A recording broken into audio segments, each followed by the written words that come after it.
ഇപ്പോൾ ഇന്നലെ ഒരു ചാനലിൽ ശ്രീ എം എൻ കാരശ്ശേരി പറയുന്നത് കേൾക്കാനിടയായി. അദ്ദേഹം വളരെ ശക്തമായ രീതിയിലാണ് ഈ നിലപാടിനെ ആക്ഷേപിക്കുന്നതായി കണ്ടത്. എന്താ കാരണം?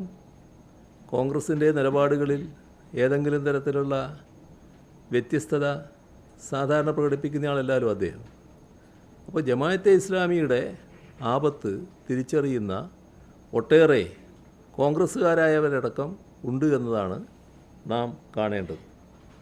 ഇപ്പോൾ ഹിന്ദുത്വ എങ്ങനെയാണോ ഹിന്ദു മതരാഷ്ട്രവാദത്തെ ഉയർത്തിപ്പിടിക്കുന്നത്, അതേ രീതിയിൽ തന്നെയാണ് ഇസ്ലാമിക രാഷ്ട്രനിർമ്മാണം ജമാഅത്തെ ഇസ്ലാമി ലക്ഷ്യമിടുന്നത്.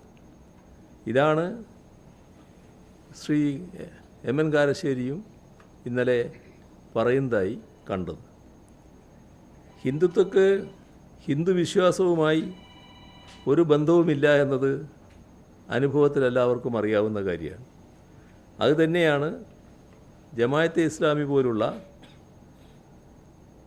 രാഷ്ട്രീയ ഇസ്ലാമിന് സാധാരണഗതിയിലുള്ള ഇസ്ലാം വിശ്വാസികളുമായിട്ട് ഒരു ബന്ധവുമില്ല എന്നത് നാം കാണേണ്ടത്.